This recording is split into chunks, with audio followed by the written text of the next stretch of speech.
Assalamualaikum warahmatullahi wabarakatuh. Kembali lagi bersama saya Herlinci Andelo. Baik, di video kali ini saya akan menjelaskan materi Pemda Pemdes bab 7 yang berjudul peran pemerintah daerah. Baik, di sini saya akan mengawalinya dengan menurut Adam Smith, pemerintah memiliki tugas melindungi masyarakat dari pelanggaran dan invasi masyarakat lainnya, dan sejauh mungkin bertugas melindungi setiap anggota masyarakat dari ketidakadilan atau tekanan dari anggota masyarakat lainnya, serta menegakkan administrasi keadilan secara pasti. Nah, pandangan ini menempatkan peran pemerintah secara terbatas hanya pada pertahanan, pengadilan, dan polisional. Kebutuhan masyarakat di luar hal tersebut dipenuhi sendiri oleh masyarakat dengan berinteraksi satu sama lain dalam lembaga pasar. Kini kondisi ini tentu tidak dapat dipertahankan lagi karena kelemahan mekanisme pasar dalam memberikan layanan publik yang efisien, adil, serta memenuhi seluruh kebutuhan masyarakat yang terus berkembang dan menuntut untuk dipenuhi. Nah, yang menjadi faktor yang mempengaruhi kegagalan pasar tersebut yaitu adanya natural monopoli atas hal-hal tertentu sehingga harga tidak ditentukan oleh titik temu antara kekuatan pemerintahan dan penawaran. Nah, lalu yang kedua, adanya asymmetric information yang mengganggu kompetisi pasar. Lalu yang ketiga, adanya externality sehingga pasar tidak dapat bekerja dengan sempurna. Nah, lanjut. Menguatnya peran pemerintah tidak berarti lalu tidak muncul masalah. Nah, persoalan baru timbul karena pada dasarnya pemerintah juga tidak sempurna. Nah, kegagalan pemerintah dalam memberikan berbagai faktor layanan publik hal efisien, merata, dan memuaskan disebabkan oleh beberapa faktor, yaitu yang pertama, karena tidak adanya kaitan langsung antara biaya dan pendapat, maka pendapat kurangnya insentif untuk mencapai efisiensi yang lebih besar karena sedikitnya indikator langsung kinerja, maka organisasi sektor publik dapat mengembangkan tujuan-tujuan yang kontraproduktif seperti tindakan pemerintah juga dapat memicu negatif externalities atau efek sampingan yang tak dikehendaki. Nah, tentunya untuk mengatasi baik kegagalan mekanisme pasar maupun kegagalan pemerintah tersebut, maka Osborne dan Gabler dalam bukunya yang terkenal Reinventing Government pada tahun 1992 mengusulkan bahwa sebaiknya pemerintah berorientasi pada pasar. Usul tidak berarti bahwa pemerintah seharusnya mempergunakan mekanisme administrasi yang lebih sedikit dengan memperbesar mekanisme pasar dalam mencapai tugas-tugas pemerintah. Namun demikian, Starling pada 1998 menegaskan bahwa apapun caranya, tugas utama pemerintah yang membedakannya dengan sektor swasta adalah terutama untuk penyediaan public goods daripada private goods. Nah, selain itu, tujuan yang dibebankan kepada pemerintah juga untuk menciptakan keadilan, dan meskipun ada pemerintah tetapi jarang sekali yang berupaya menghasilkan laba. Selain itu, peran pemerintah daerah dalam memberikan layanan dengan melakukan analisis terhadap penggunaan instrumen ini sebenarnya dapat diketahui bagaimana karakter pemerintah daerah apabila dibandingkan dengan unsur lain di luarnya.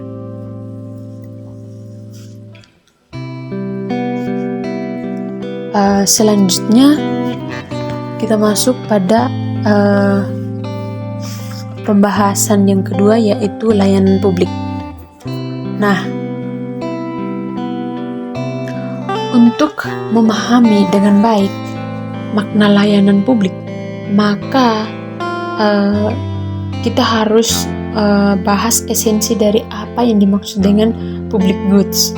Nah, konsep tersebut akan dapat dimengerti dengan baik dengan menggambarkannya dalam bentuk yang paling ekstrim dan dengan membedakannya sebanyak mungkin dari barang sebaliknya, yaitu non-public goods atau private goods.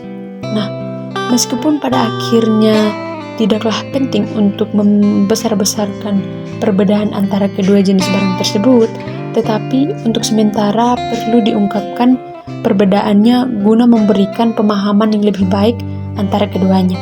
Nah, istilah goods dalam hal ini tidak hanya menyangkut barang atau benda yang bersifat tangible belaka, tetapi juga meliputi jasa atau layanan yang bersifat intangible.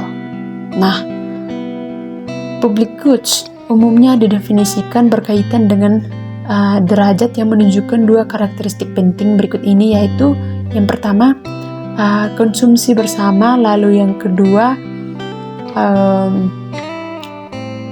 non-exclusion. Nah, konsumsi bersama mengacu pada gagasan bahwa terdapat beberapa barang yang kemanfaatannya dapat dinikmati oleh lebih dari satu orang pada saat yang bersamaan.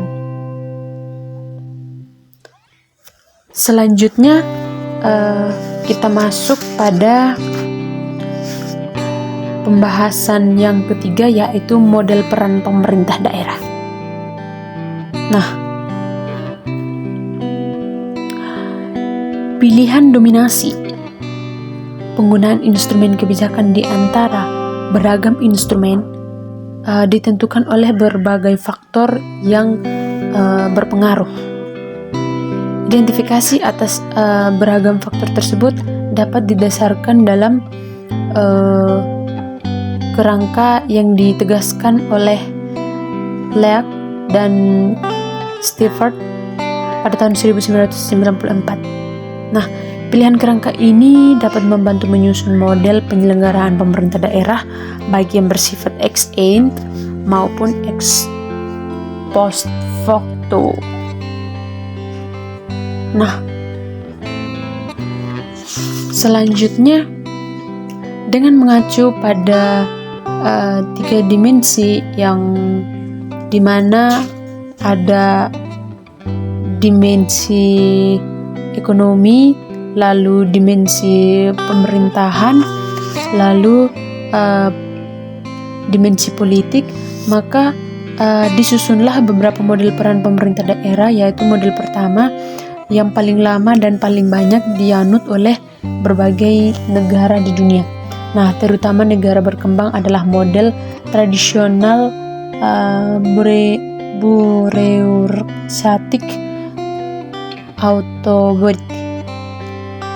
Ciri dari model ini adalah bahwa pemerintah daerah bergerak dalam kombinasi tiga faktor, yaitu yang pertama, penyediaan barang dan layanan publik lebih banyak dilakukan oleh sektor publik. Lalu yang kedua, peran pemerintah daerah sangat kuat karena memiliki cakupan fungsi yang luas, mode operasi yang bersifat mengarahkan derajat otonomi yang sangat tinggi.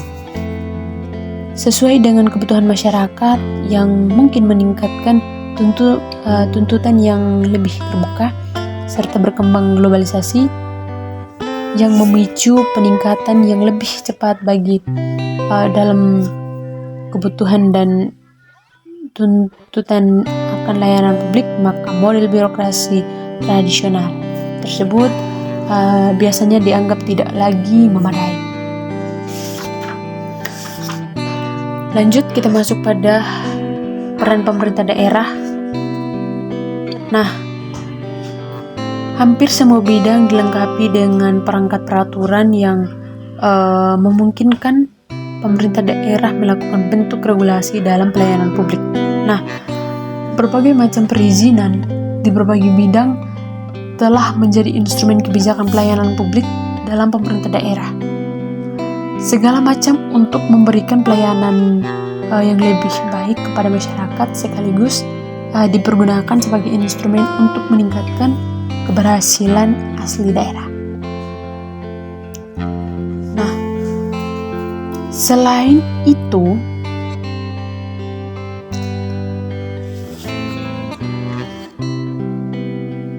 dimensi pemerintahan dapat dikatakan bahwa pemerintah daerah memiliki peran kuat dalam penyediaan layanan publik. Hal ini dapat dipastikan dari indikator seperti layanan fungsi yang diemban oleh daerah karena menganut General Complaints Privilege. Indikator lainnya adalah cara menyediakan layanan publik yang bersifat positif atau kuatnya inisiatif pemerintah dalam penyediaan layanan publik.